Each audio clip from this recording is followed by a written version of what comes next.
Sa liblib na baryo ng San Lucio, sa pagitan ng kabundukan at malalawak na palayan, namumuhay ang isang tahimik na pamilya, sina Mang Onel at Aling Salva.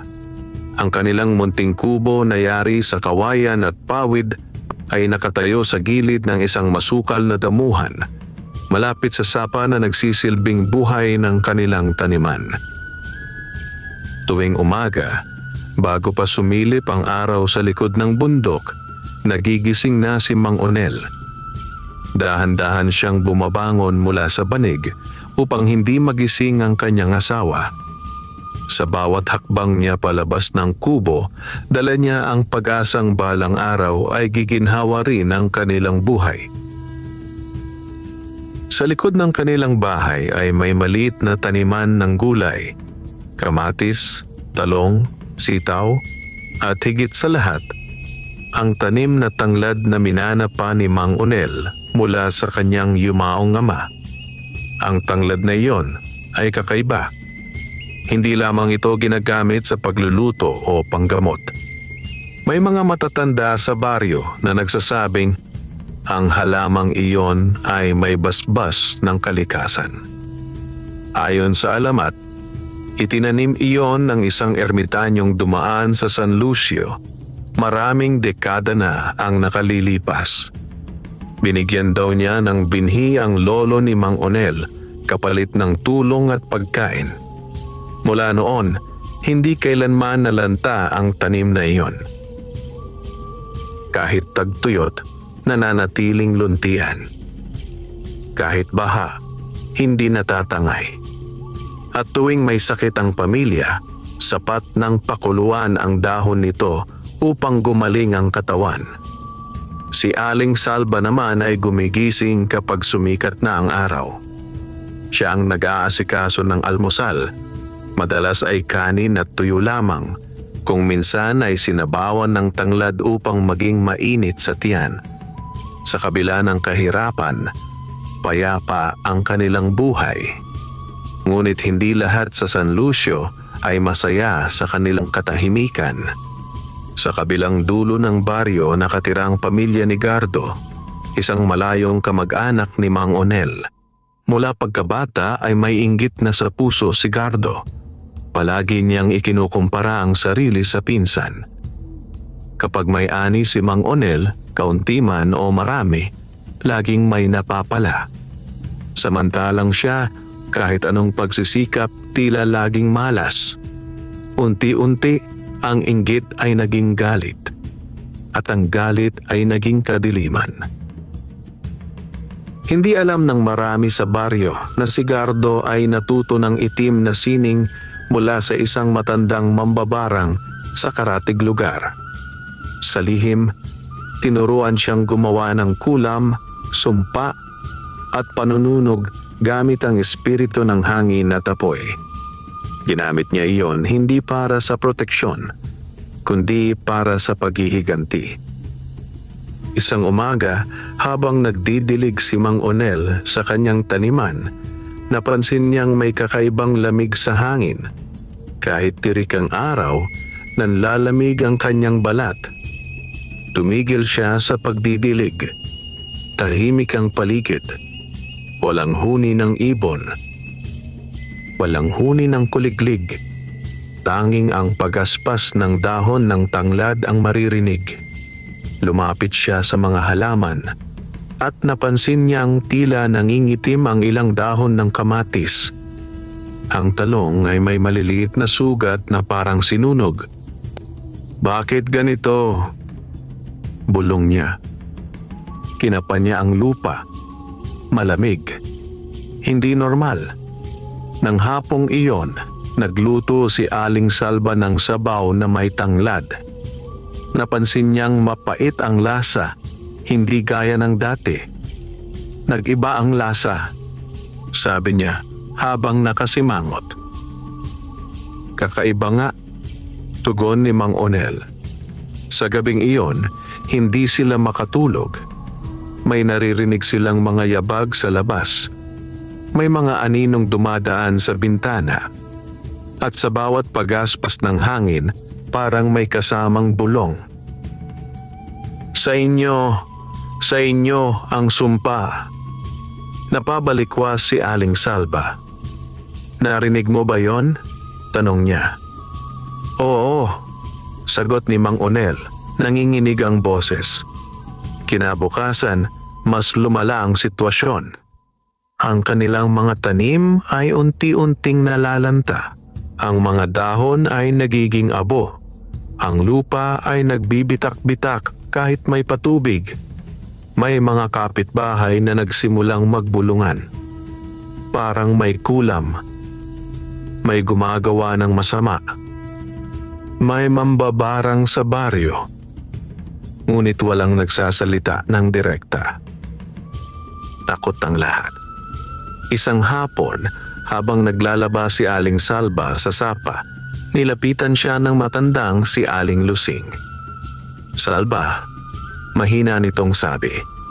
Mag-ingat kayo ni Onel. Bakit po? Tanong niya. May nararamdaman akong masamang espiritu sa paligid ng bahay ninyo. Parang may nagbabantay na anino. Nanlamig si Aling Salba. Sa tingin ninyo po, may gumagawa sa amin ng masama? Tumango ang matanda. Hindi ko masabi kung sino. Pero sigurado akong may naglalagay ng sumpa sa lupa ninyo. Pag-uwi niya, agad niyang ikinuwento kay Mang Onel ang narinig. Napaupo si Mang Onel sa bangko. May galit sa akin, bulong niya. Pero sino? Bigla niyang naalala si Gardo. Ang mga matang laging puno ng inggit. Ang mga salitang puno ng pait. Ang mga ngiting may tinatagong galit.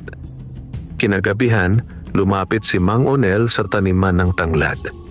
Lumuhod siya sa lupa at ipinatong ang palad sa mga ugat ng halaman.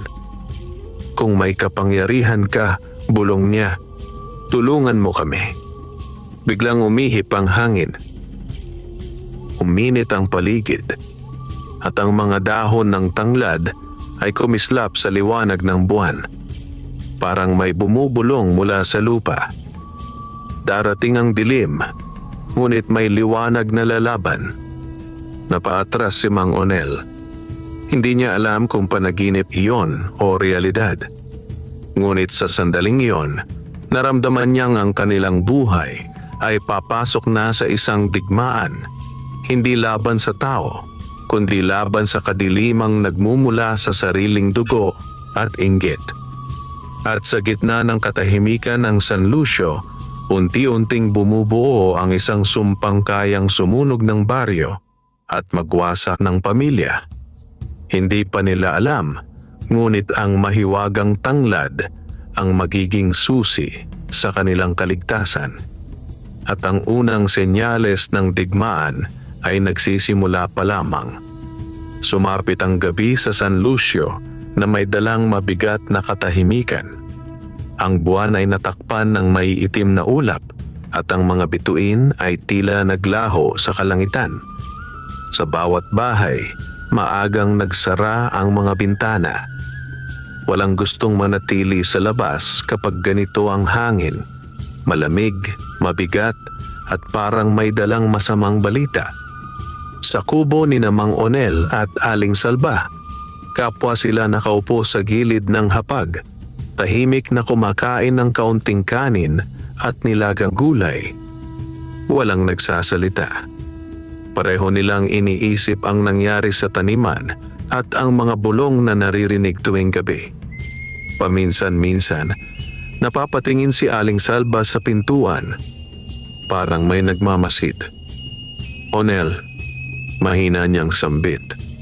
Pakiramdam ko, hindi naligtas dito. Napabuntong hininga si Mang Onel. Alam ko, tugon niya, pero wala tayong ibang mapupuntahan. Dito na tayo lumaki. Dito tayo nabubuhay. Tumayo siya at sinindihan ang maliit na lampara. Sa sandaling iyon, biglang umihip ang malakas na hangin. Kumislap ang apoy. Halos mamatay. At sa labas ng bintana, may dumaan na aninong hugis tao. Napatalon si Aling Salba. "May tao sa labas!" sigaw niya. Agad na lumabas si Mang Onel dala ang itak. Ngunit paglabas niya, wala siyang nakita. Tanging ang mga punong gumagalaw sa hangin at ang tunog ng mga dahon. Tahimik. Ngunit may kakaiba sa lupa. May mga abo. Parang may sinunog na maliit na bagay malapit sa kanilang taniman. Lumuhod si Mang Onel at dinampot ang abo. Mainit pa. Kaninang-kanina lang to, bulong niya. Sa di kalayuan, sa gilid ng madilim na daan, may isang lalaking nakatayo. Nakatalukbong ang ulo at halos hindi makita ang muka. Sa ilalim ng liwanag ng buwan, kumislap ang kanyang mga mata, puno ng galit at inggit. Si Gardo yon. Tahimik siyang nakamasid. Sa kanyang bulsa ay may maliit na sisidlan na may pulang pulbos, abo ng mga tuyong dahon, at hibla ng buhok na ninakaw niya mula sa labada ni Aling Salba.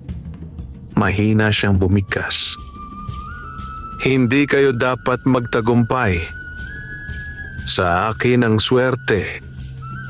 Sa inyo ang sakit." Ibinuhos niya ang pulbos sa lupa at sinindihan gamit ang maliit na baga. Isang munting apoy ang sumiklab. At kasabay noon, sa taniman ni Mang Onel, biglang natuyo ang ilang puno ng talong. Nang gabing iyon, hindi na muling nakatulog ang mag-asawa. Si Aling Salba ay nilagnat. Mainit ang kanyang noo. Nanginginig ang kanyang katawan. "Onel, parang may bumibigat sa dibdib ko," mahinang sabi niya. Hinawakan ni Mang Onel ang kamay ng asawa. "Magtitimpla ako ng tsaa ng tanglad," sabi niya. Nagmadali siyang pumunta sa likod ng bahay at pumitas ng sariwang dahon. Kahit gabi, malinaw ang liwanag sa paligid ng tanim. Parang may sariling ilaw ang mga dahon. Pinakuluan niya ang mga ito. Habang kumukulo ang tubig, unti-unting kumalat ang amoy. Malinis, sariwa, at parang may dalang lakas. Pinainom niya si Aling Salba. Makalipas ang ilang sandali, bumaba ang lagnat nito. Nakahinga ito ng maluwag. "Parang may gumagaling sa loob ko," bulong niya. Napaupo si Mang Onel sa tabi ng kama. Lalong tumibay ang paniniwala niya. Hindi ordinaryo ang kanilang tanglad. Kinabukasan, kumalat ang balita sa baryo. May isang bahay sa dulong bahagi ng San Lucio ang nasunog sa hating gabi. Maliit lamang ang sunog, ngunit sapat upang sirain ang bubong at takutin ang mga tao. Walang nakakita kung sino ang gumawa. Ngunit may mga nagsasabing may nakita silang anino na naglalaho sa dilim. Nagtipon ang mga matatanda sa gitna ng baryo. "May masamang puwersa sa lugar natin," sabi ng kapitan. "Kailangan nating mag-ingat." Sa gilid ng pulong, nakatayo si Gardo. Tahimik. Nakayuko. Ngunit sa loob ng kanyang dibdib, naglalagablab ang galit. "Hindi pa sapat," bulong niya sa sarili. "Mas lalakas pa ito." Sa hapon, muling bumalik si Mang Onel sa taniman. Napansin niyang ang tanglad lamang ang nananatiling buhay at luntian. Ang iba ay patuloy na nalalanta. Bigla niyang narinig ang isang tinig. Mahina, parang hangin. "Ingatan mo kami. Sa amin ang lakas. Sa iyo ang tungkulin." Napapikit siya. Naramdaman niyang may dumadaloy na init mula sa lupa papunta sa kanyang katawan. Parang may ipinapasa sa kanya. Isang responsibilidad. Isang babala. Sa di kalayuan, mula sa lilim ng mga puno, muling nakamasid si Gardo. Hawak ang bagong anting gawa. Ngumingisi. At sa likod ng kanyang mga mata, unti-unting nabubuo ang mas malaking plano. Isang apoy na kayang lamunin hindi lamang ang taniman ni Mang Onel, kundi ang buong San Lucio. Samantalang sa gitna ng dilim, tahimik na naghahanda ang mahiwagang tanglad. Isang digmaan ang papalapit. At ang apoy ay nagsisimula ng magising. Mula nang maganap ang sunog sa dulong bahagi ng San Lucio, nagbago ang ihip ng hangin sa buong baryo. Ang dating tahimik na pamumuhay ay napalitan ng kaba at pag-aalala. Tuwing sasapit ang dilim, maaga nang nagsasara ang mga bahay. Wala nang nagkukwentuhan sa labas. Wala nang batang naglalaro sa liwanag ng buwan. Parang may matang nagmamasid sa bawat sulok. Sa kubo ni Mang Onel at Aling Salba, patuloy ang kanilang pakikipaglaban sa sumpang bumabalot sa kanilang taniman. Araw-araw ay mas marami pang halaman ang nalalanta. Ang lupa ay tila inuubos ng hindi nakikitang apoy. Ngunit ang tanglad, ito lamang ang nananatiling matatag. Tuwing umaga, bago pa sumikat ang araw, pumupunta si Mang Onel sa likod ng bahay upang tingnan ang mga ito. Hinahaplos niya ang mga dahon na malamig sa simula, ngunit unti-unting umiinit kapag nahahawakan. Parang may pulso, parang may buhay na higit pa sa karaniwan. Isang madaling araw, nagising si Mang Onel sa kakaibang panaginip. Nasa gitna siya ng kagubatan. Madilim. Tahimik. Walang bituin. Sa kanyang harapan ay may malaking punong kahoy na may ugat na kumakalat sa lupa na parang ahas. Sa gitna ng mga ugat, may kumikislap na liwanag, berde at ginto. Lumapit siya at doon niya nakita ang tanglad. Hindi maliit, hindi ordinaryo. Isa itong dambuhalang halaman na may mga dahong tila espada at may liwanag na nagmumula sa loob. May isang matandang lalaking nakaupo sa tabi nito. Mahaba ang balbas. Maputi ang buhok. Ang mata ay malinaw na parang bukal. "Dumating ka na rin," sabi ng matanda. "Sino po kayo?" tanong ni Mang Onel. "Tagapagbantay ng lupa," tugon nito. "At tagapagtanim ng unang binhi." Nanlaki ang mata ni Mang Onel. "Kayo po ang ermitanyo?" Tumango ang matanda. "Ang halamang inalagaan mo ay hindi basta tanglad. Ito ay binasbasan ng lakas ng 4 na elemento: lupa, hangin, tubig, at init ng araw." "Bakit po sa amin napunta?" tanong niya. "Dahil ang dugo ninyo ay malinis," sagot ng matanda. "Hindi sakim, hindi mapanira, kaya nitong saluhin ang bigat ng kapangyarihan." Napatingin si Mang Onel sa halaman.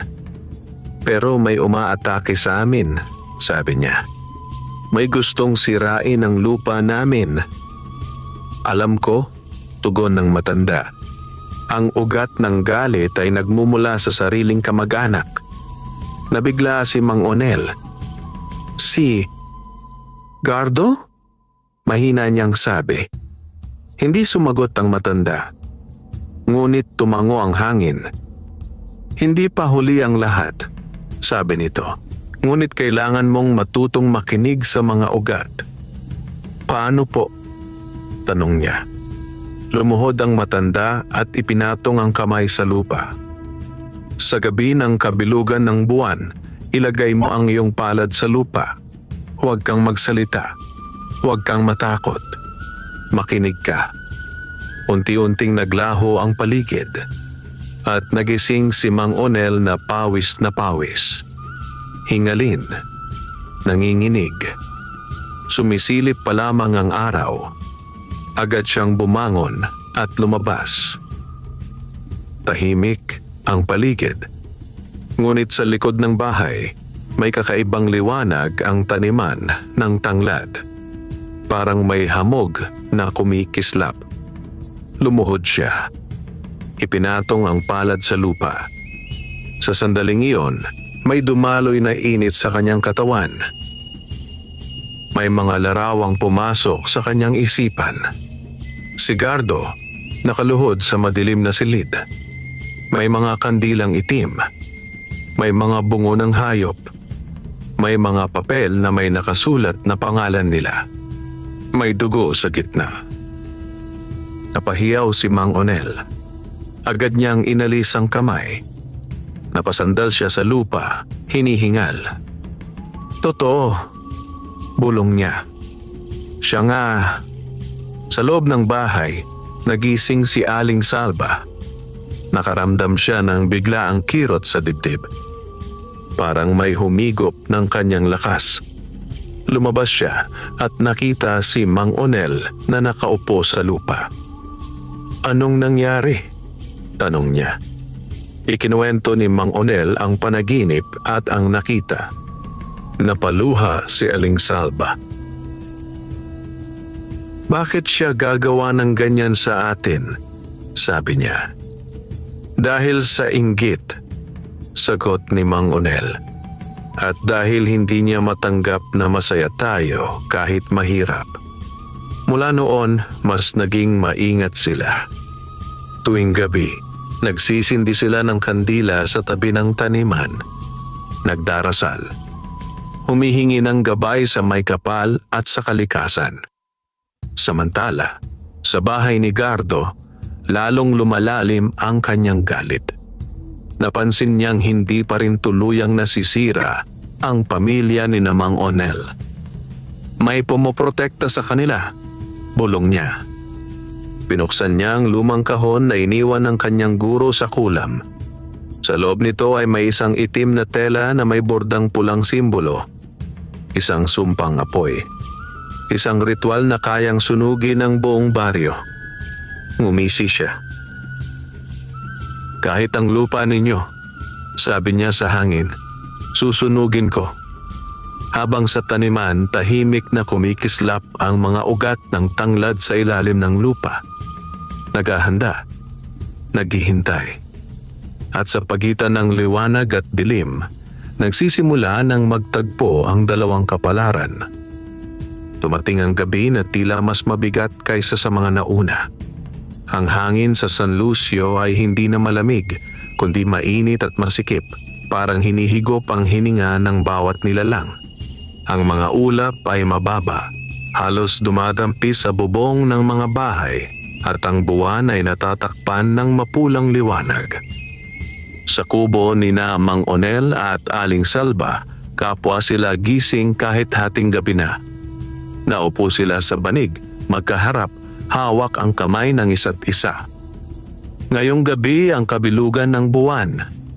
Mahina ni Aling Salva. Ito ang sinabi sa panaginip mo. Tumango si Mang Onel. Oo, tugon niya. Kailangan kong makinig sa lupa. Lumabas sila ng bahay, dala ang maliit na lampara. Tahimik ang paligid. Wala ni isang kuliglig ang tumutunog. Ang mga puno ay tila nakatigil. Sa likod ng bahay, maliwanag ang taniman ng tanglad. Hindi dahil sa lampara, kundi dahil sa sariling liwanag ng mga dahon. Parang may maliliit na bituing nakakabit sa bawat tangkay. Lumuhod si Mang Onel sa gitna ng taniman. Ipinatong niya ang palad sa lupa. Ipinihit ni Aling Salva ang lampara palayo. Ayon sa bilin ng asawa, tahimik. Walang salita. Walang dasal. Tanging tibok ng puso ang maririnig. Unti-unting uminit ang lupa. Parang may dumadaloy na enerhiya.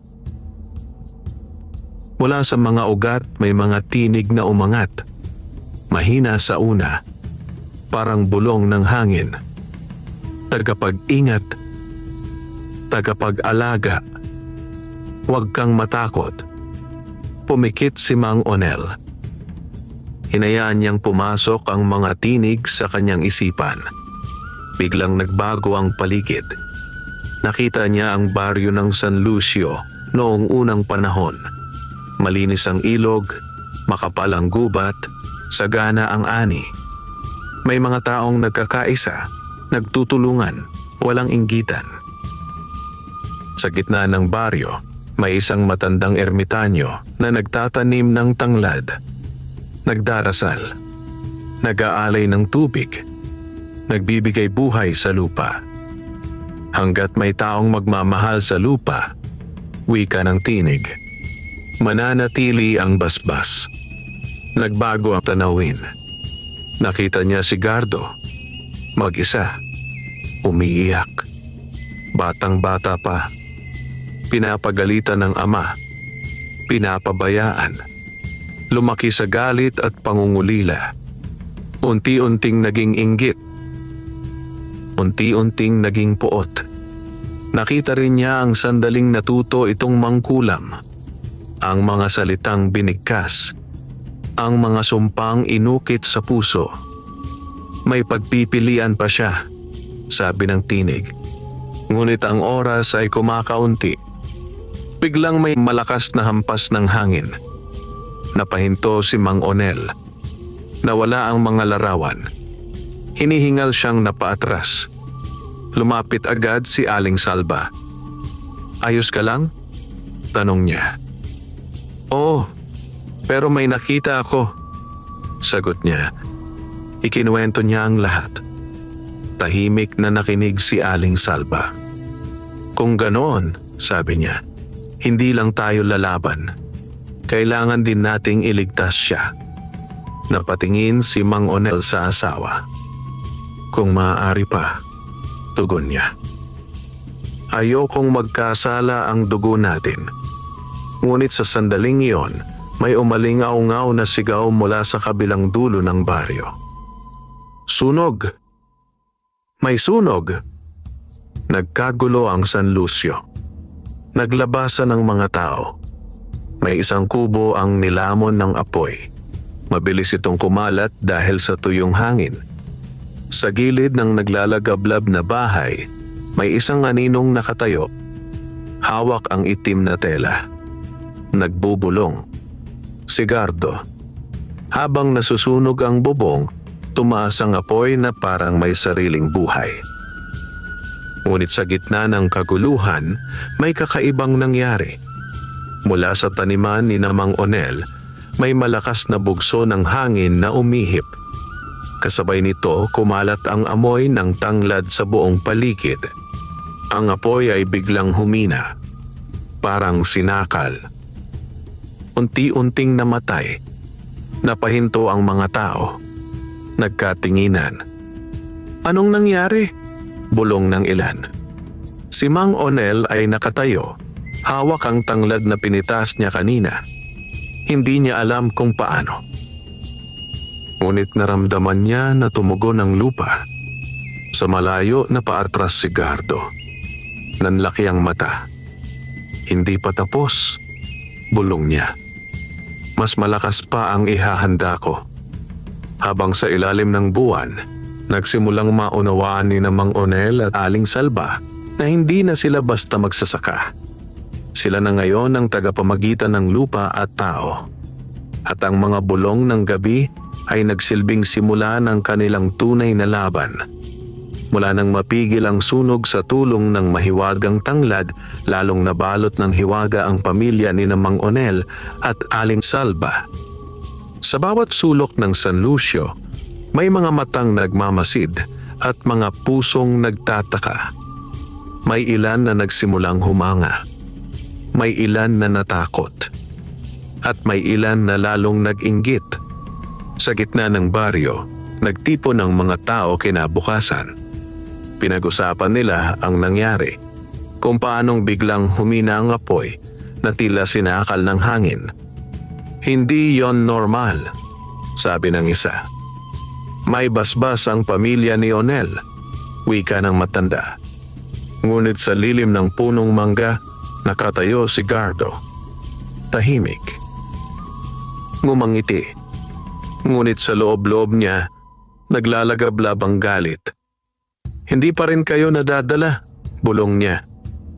Mas masakit na sumpa ang ipapalasap ko. Kinagabihan, sa loob ng kanyang madilim na silid, inilatag ni Gardo ang mga gamit sa ritual. Isang mangkok na may dugo ng itik, isang bungkos ng tuyong dahon, isang piraso ng damit ni Mang Onel na palihim niyang ninakaw, at isang maliit na bote na may langis na amoy asupre. Umupo siya sa gitna. Nagsindi ng 7 itim na kandila. Sa bawat sindi, may binibigkas siyang bulong. Mga salitang hindi naririnig ng karaniwang tao. Mga salitang pumupukaw sa masasamang espiritu. Habang lumalalim ang gabi, unti-unting umiinit ang hangin sa loob ng silid. Nanginginig ang apoy ng kandila. At sa gitna ng usok, may mga aninong gumagalaw. Bigyan ninyo ako ng lakas, bulong ni Gardo. Duguin ninyo ang kanilang puso. Sunugin ninyo ang kanilang pag-asa. Ibinuhos niya ang dugo sa lupa. Biglang namatay ang isang kandila. Kasunod nito, may malakas na kalabog sa bubong ng kubo ni Mang Onel. Nagising si Aling Salba. "Onel," sigaw niya. Agad bumangon ang asawa. Sa labas, bumubuhos ang malamig na hangin. Parang may humahampas sa bubong at dingding. Biglang napaupo si Mang Onel. Parang may sumaksak sa kanyang dibdib. Nanghina ang kanyang katawan. Nanginginig. Hindi ako makahinga," bulong niya. Hinawakan ni Aling Salba ang noo niya. Malamig, ngunit pawis na pawis. Agad siyang tumakbo sa taniman. Pumitas ng maraming dahon ng tanglad. Pinakuluan. Ipinahid sa dibdib ng asawa. Pinainom. Habang ginagawa niya iyon, nagdarasal siya ng tahimik. Humihingi ng tulong. Humihingi ng lakas. Unti-unting bumalik ang hininga ni Mang Onel. Nabawasan ang kirot. Ngunit ramdam pa rin ang bigat sa katawan. May mas malakas na sumpa. Mahina niyang sabi. "Oo," tugon ni Aling Salba. "At galing ito sa dugo." Sa parehong oras, sa bahay ni Gardo, napasigaw siya. Parang may sumuntok sa kanyang sikmura. Napatumba ang mangkok. Nabuhos ang dugo. Ang isa sa mga kandila ay pumutok. "Nagbalik," bulong niya. May pumipigil. Ngunit imbes na umatras, lalo siyang nagalit.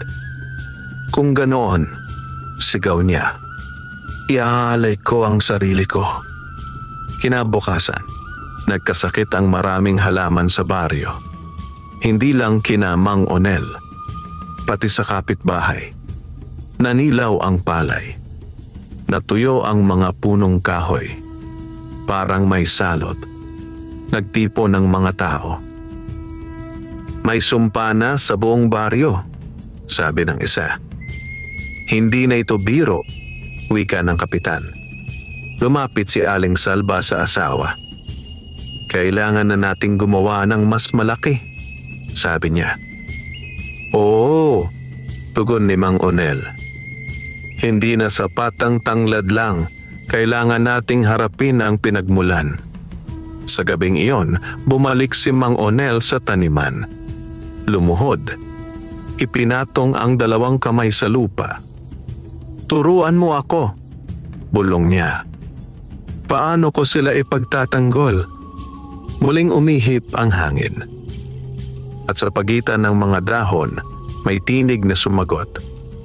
"Hindi sapat ang lakas. Kailangan ang sakripisyo." Nanlamig si Mang Onel.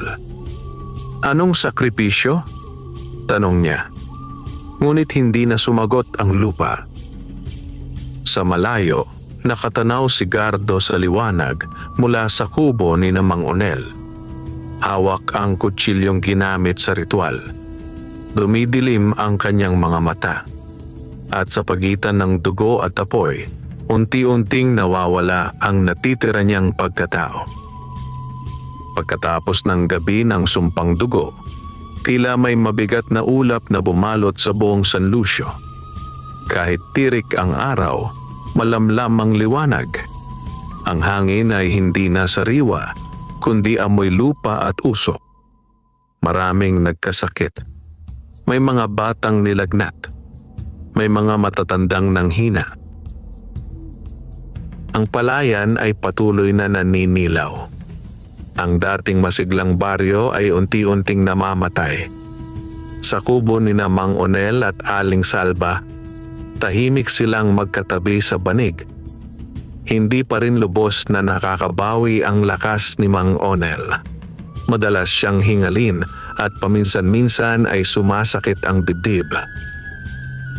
Pinupunasan ni Aling Salva ang kanyang noo. "Huwag ka munang kikilos," sabi niya. "Magpahinga ka." Ngunit umiling si Mang Onel. "Hindi ako pwedeng tumigil," tugon niya. "Habang nagpapahinga ako, may nasasaktan." Tumayo siya kahit nanghihina. Lumabas patungo sa taniman. Sumunod si Aling Salva. Sa gitna ng mga tanglad, lumuhod muli si Mang Onel. "Sinabi mong kailangan ng sakripisyo," bulong niya sa lupa. "Handa akong magbigay." Tahimik ang paligid. Maya-maya, may marahang pag-ihip ng hangin. Ang mga dahon ay sabay-sabay na gumalaw at may tinig na umangat mula sa ilalim ng lupa. Hindi dugo ang kailangan.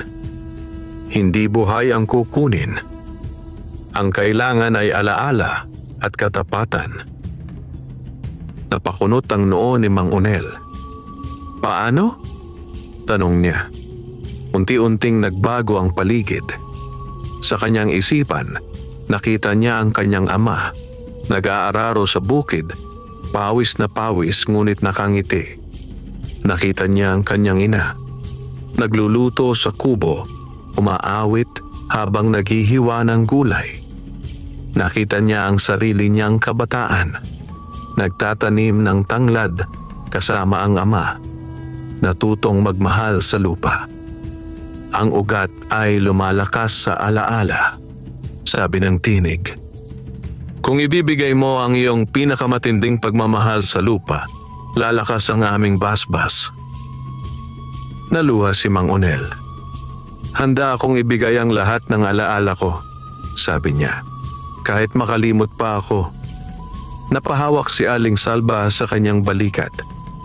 "Huwag!" pakiusap niya. "Paano tayo kung makalimot ka sa akin?" Ngumiti si Mang Onel. "Kahit makalimot ang isip," sabi niya, "hindi makakalimot ang puso." Ipinatong niya ang noo sa lupa.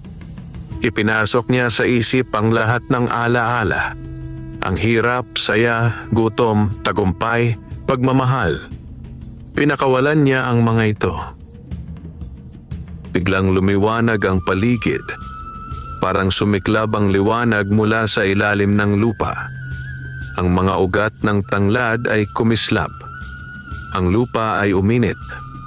Nang bumalik ang normal na liwanag, napaupo si Mang Onel, hingalin. "Onel!" sigaw ni Aling Salva. Niyakap niya ang asawa. Ngunit nang tumingala si Mang Onel, bakas ang pagkalito sa kanyang mga mata. Sino ka?" mahinang tanong niya. Parang tinusok ang puso ni Aling Salva. "Ako si Salva," umiiyak niyang sagot. "Asawa mo." Tahimik na tumango si Mang Onel. "Salva," bulong niya. Parang pamilyar. Sa mga sumunod na araw, unti-unting gumaling ang baryo. Nawala ang lagnat ng mga bata. Lumakas ang matatanda. Unti-unting bumalik ang kulay ng palayan. Ngunit kapalit nito, unti-unting nawawala ang mga alaala ni Mang Onel. Nakakalimot siya ng mga pangalan. nakakalimot ng mga lugar. Ngunit hindi kailanman nawala ang kanyang kabutihan. Samantala, naramdaman ni Gardo ang pagbabago. Humina ang kanyang mga ritual. Hindi na gumagana ang mga sumpa. Anong ginawa nila? Sigaw niya. Sinubukan niyang magsagawa muli ng ritual. Ngunit sa bawat bulong, nasasaktan siya. Parang sinusunog ang kanyang loob. Ang kapangyarihang dati niyang kontrolado ay unti-unting lumalayo. At sa gitna ng kanyang galit, napagtanto niyang may mas malakas na puwersang lumalaban sa kanya. Isang pusong handang magsakripisyo, isang lupang may alaala, at isang pag-asang hindi niya kayang sunugin. Sa pagdaan ng mga araw matapos ang sakripisyo ni Mang Onel, unti-unting bumalik ang sigla ng San Lucio. Ang dating naninilaw na palayan ay nagkaroon muli ng berdeng kulay. Ang mga punong kahoy ay muling namulaklak. Ang ilog ay luminaw at ang hangin ay bumango na parang bagong hugas ng ulan. Ngunit sa loob ng kubo ni Mang Onel at Aling Salva, may isang katahimikang mas masakit kaysa sa gutom. Nakaupo si Mang Onel sa tabi ng bintana, pinagmamasdan ang mga ibong lumilipad. Tahimik, walang ngiti, walang alaala. "Maganda pala dito," sabi niya minsan. "Oo," sagot ni Aling Salva, pilit na ngumingiti. "Matagal na tayong nakatira dito." "Talaga?" tanong niya. "Parang ngayon ko lang nakita." Sa bawat salitang iyon, parang may kumikirot sa dibdib ni Aling Salva. Tuwing umaga, inaalagaan niya ang asawa na parang bata. Pinagluluto, pinapaliguan, tinuturuan muli ng mga simpleng gawain. Hindi siya nagrereklamo kahit pagod na. Dahil mahal niya. Sa gabi, tahimik siyang umiiyak habang tulog si Mang Onel. Hinahaplos niya ang noo nito. "Babalik din ang alaala mo," bulong niya. "Maghihintay ako." Ngunit hindi niya alam kung kailan o kung babalik pa. Samantala, sa kabilang dulo ng baryo, unti-unting nagkakabitak ang mundo ni Gardo. Hindi na siya makatulog. Sa tuwing ipipikit niya ang mata, may nakikita siyang mga ugat na kumikislap at bumabalot sa kanyang katawan. Parang sinusakal siya. Sa bawat pagtatangkaan niyang mangkulam, mas lalo siyang nanghihina. Ang dating lakas ay napalitan ng sakit. Hindi maaari. Paulit-ulit niyang bulong. "Ako ang dapat manalo." Isang gabi, pumunta siya sa bahay ng kanyang dating guro. Ang matandang mambabarang na nagturo sa kanya ng itim na sining. Ang bahay ay nasa gitna ng gubat. Madilim, bulok, parang matagal nang inabandona. Ngunit may ilaw sa loob. Marahang kumatok si Gardo. Pumukas ang pinto. Isang payat na matanda ang tumambad. Nakalubog ang mga mata, kulubot ang balat, at nangingitim ang mga ugat sa leeg. "Bakit ka bumalik?" paos nitong tanong. "Nanghihina ako," sagot ni Gardo. "May pumipigil sa kapangyarihan ko." Napangisi ang matanda.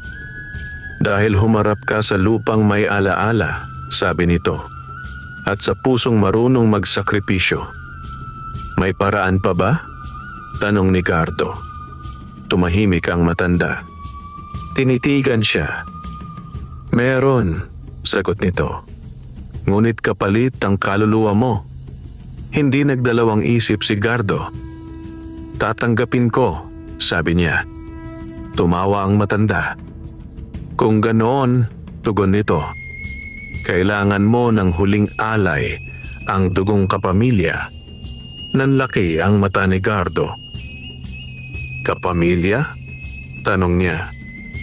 Ang dugong konektado sa lupang bumabalakid sa iyo. Sagot ng matanda. Ang dugo ni Mang Onel. Nanlamig ang buong katawan ni Gardo.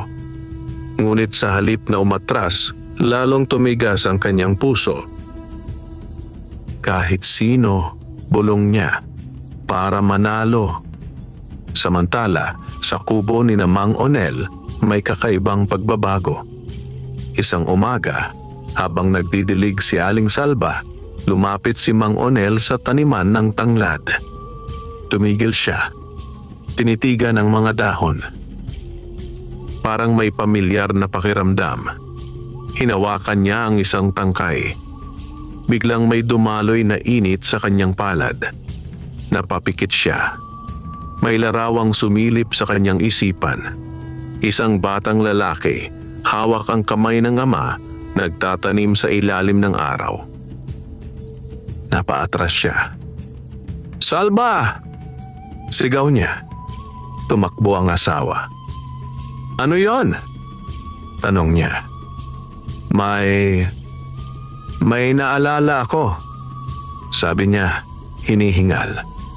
Naluha si Aling Salba. "Talaga?" tanong niya.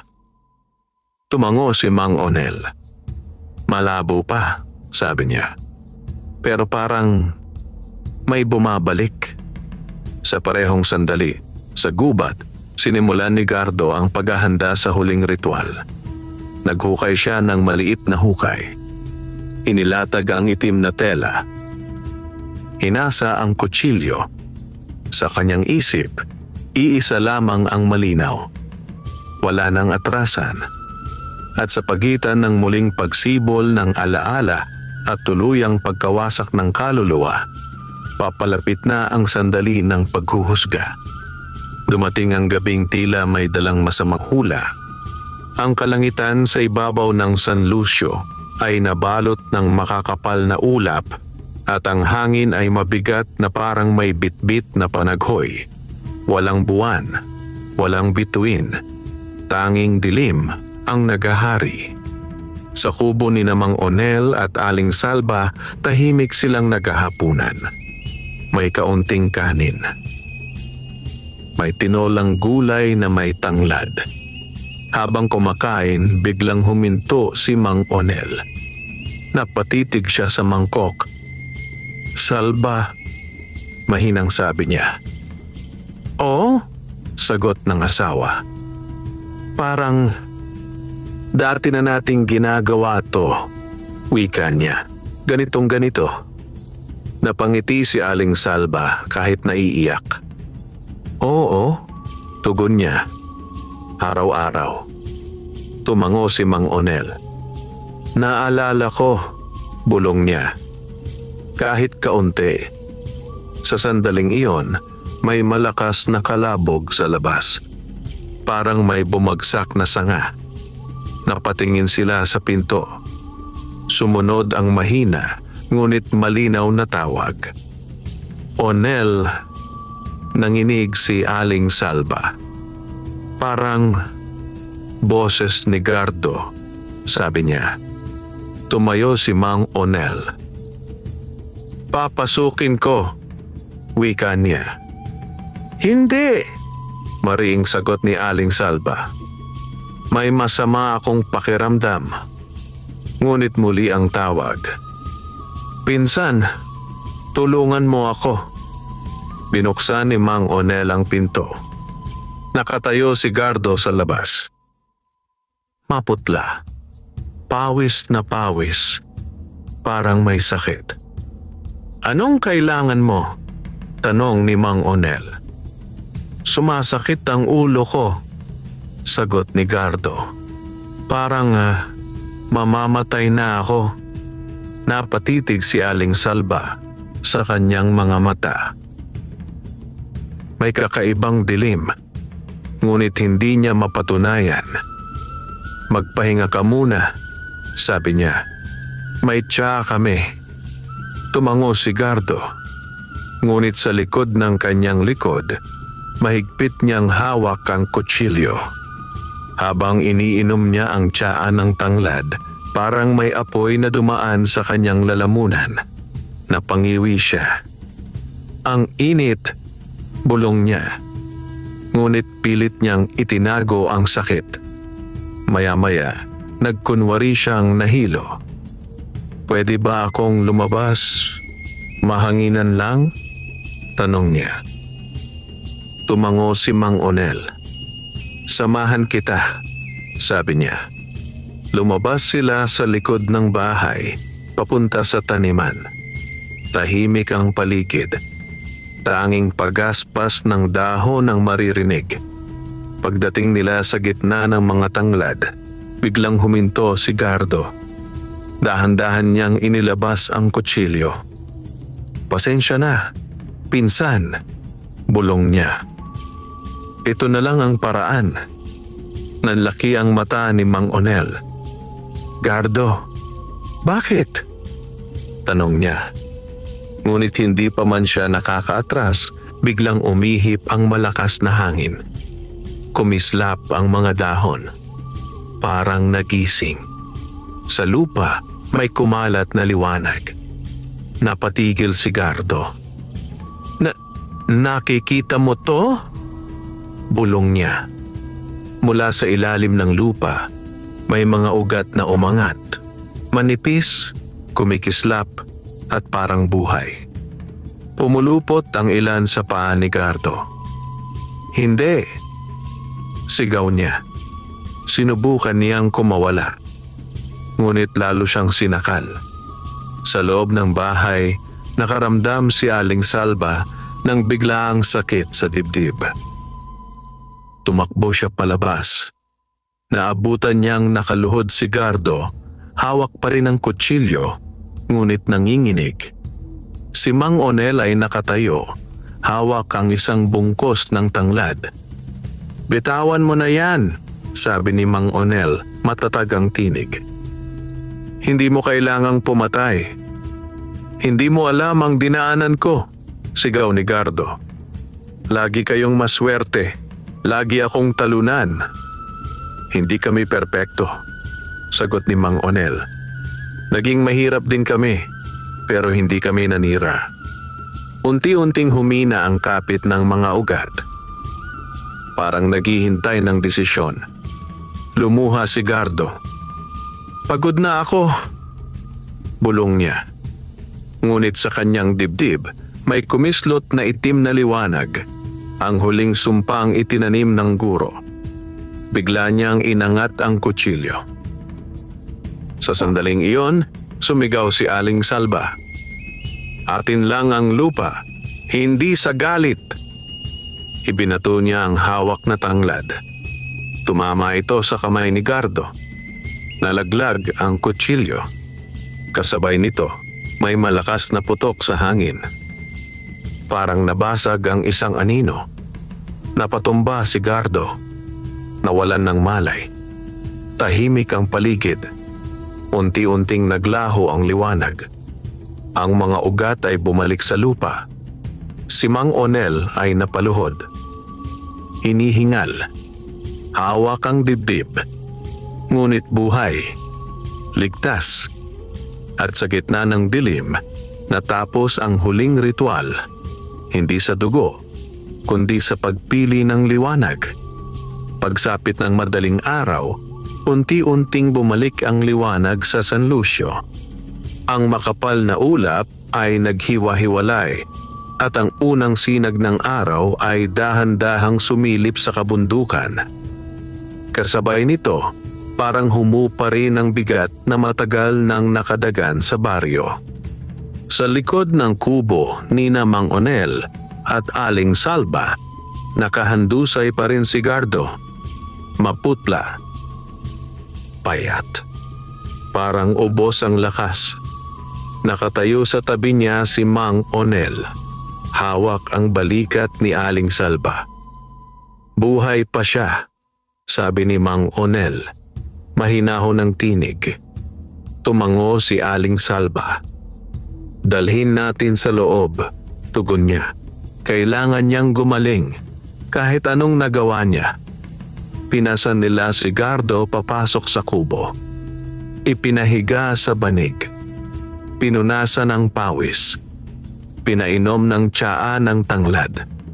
Habang natutulog si Gardo, unti-unting naglalaho ang bakas ng kadiliman sa kanyang mukha. Ang dating matigas na anyo ay napalitan ng pagod at lungkot. Sa labas, nagsimulang maglabasan ang mga kapitbahay. Nakita nila ang pagbabago. Mas malinaw ang hangin. Mas maliwanag ang araw. Mas sariwa ang amoy ng lupa. Parang muling nabuhay ang San Lucio. Sa mga sumunod na araw, tuluyang bumuti ang kalagayan ng baryo.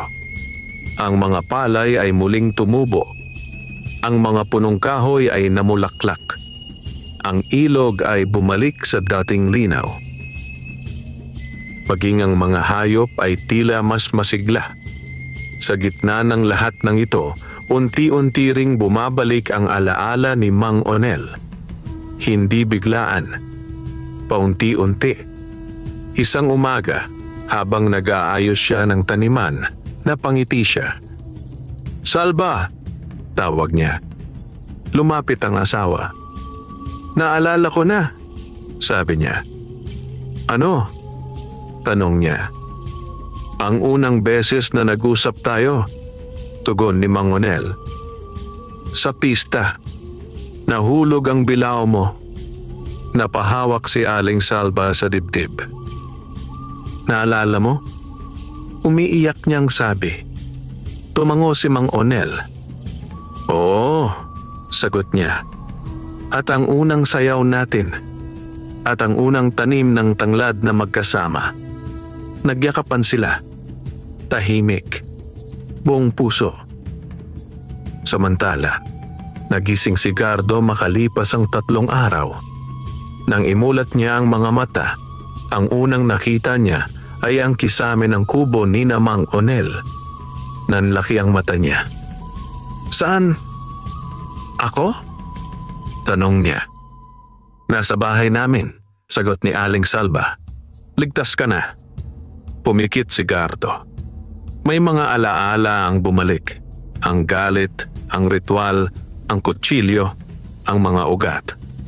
Napaluha siya. "Patawad," bulong niya. Lumapit si Mang Onel.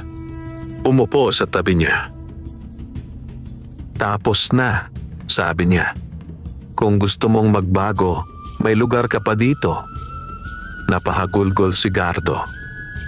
"Hindi ko akalaing patatawarin ninyo ako," sabi niya. "Hindi para sa iyo lang," tugon ni Mang Onel. "Para rin sa amin, para sa kapayapaan." Mula noon, nagsimulang magbago si Gardo. Tumulong siya sa bukid. Naglinis ng paligid. Nag-alaga ng tanim.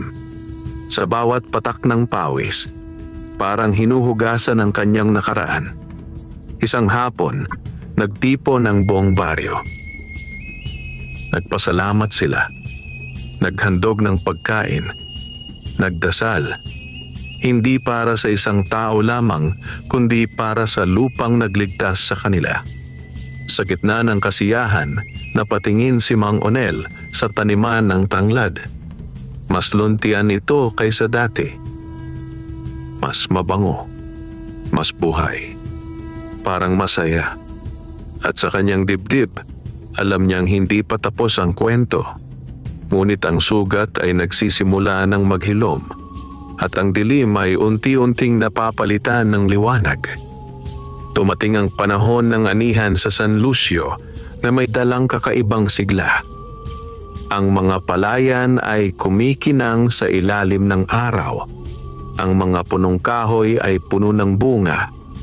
At ang hangin ay may halong halimuyak ng lupa at tanglad. Parang muling isinilang ang baryo. Sa likod ng kubo ni Mang Onel at Aling Salba, mas maayos na ngayon ang taniman. Ang mga halamang minsang nalanta ay muling tumubo. Ang mga dahon ay makapal at malusog. At sa gitna ng lahat, ang mahiwagang tanglad ay patuloy na namamayagpag, mas matibay, mas maliwanag at mas buhay kaysa dati. Isang umaga, maagang nagising si Mang Onel. Lumabas siya ng bahay dala ang asarol. Sumunod si Aling Salva, may hawak na basket. Tila masarap magtrabaho ngayon, sabi ni Mang Onel, nakangiti. Oo, tugon ni Aling Salva, parang gumaan na ang mundo. Habang naglilinis sila ng taniman, huminto si Mang Onel sa gitna ng mga tanglad. Tinitigan niya ang mga ito ng matagal. Salva, sabi niya, naaalala mo ba ang lahat ng pinagdaanan natin? Tumango ang asawa. Hindi ko makakalimutan, sagot niya. Akala ko noon mahirap lang tayo, wika ni Mang Onel. Wala tayong laban sa mundo, pero mali pala. Bakit? Tanong ni Aling Salva. Dahil may lupa tayo, tugon niya. May dangal, may malasakit, at may isa't isa. Ngumiti si Aling Salva. At may tanglad, dagdag niya. Natawa si Mang Onel. Oo, sabi niya, at may tanglad. Sa di kalayuan, papalapit si Gardo, may dalang bungkos ng palay. Pawis na pawis, ngunit may ngiti sa labi. Pinsan, tawag niya. Tapos na ang ani sa kabilang bukid. Salamat, sagot ni Mang Onel. Magpahinga ka muna. Umupo si Gardo sa ilalim ng punong mangga. Tahimik. Mapagmuni-muni. Onel, bigla niyang sabi. Araw-araw akong nagpapasalamat na binigyan ninyo ako ng pagkakataon. Tumingin sa kanya si Mang Onel. Ang mahalaga, sagot niya, natuto ka. Tumango si Gardo. Hindi ko nahahayaang bumalik ang galit, wika niya. Gusto kong tumulong, gusto kong magtanim, hindi manira. Lumapit si Aling Salva at tinabot sa kanya ang isang baso ng tsa ng tanglad. Simbolo yan ng bagong simula, sabi niya. Tinanggap ni Gardo ang baso. Uminom. At sa kanyang dibdib, unti-unting nawala ang natitirang bigat ng nakaraan. Pagdating ng hapon, nagtipo ng buong baryo sa gitna ng San Lucio. May handaan, may awitan, may sayawan. Hindi dahil sa kayamanan, kundi dahil sa pasasalamat. Tumayo ang kapitan sa harap ng mga tao. Ang baryo natin, sabi niya, ay muntik nang mawala. Pero dahil sa pagkakaisa at kabutihan, nanatili tayo. Napatingin ng lahat kina Mang Onel at Aling Salva. Palakpakan. Pasasalamat. Ngunit yumuko lamang ang mag-asawa. Hindi kami ang bayani, sabi ni Mang Onel. Ang lupa ang bayani at ang puso ng bawat isa sa inyo. Nang sumapit ang gabi, bumalik ang katahimikan sa San Lucio. Ngunit hindi na ito katahimikan ng takot. Ito ay katahimikan ng kapayapaan. Sa labas ng kubo, magkatabing nakaupo sina Mang Onel at Aling Salva. Pinagmamasdan ng buwan. Akala ko noon, mawawala na tayo, sabi ni Aling Salva. Hindi, tugon ni Mang Onel. Hanggat may nagmamahal sa lupa, may pag-asa. Lumapit siya sa taniman. Hinawakan ang isang tangkay ng tanglad. Tahimik siyang nagpasalamat. Sa sandaling iyon, marahang umihip ang hangin. Parang bulong, parang paalam, parang pangako na ang basbas ay mananatili. Hindi dahil sa hiwaga, kundi dahil sa kabutihan.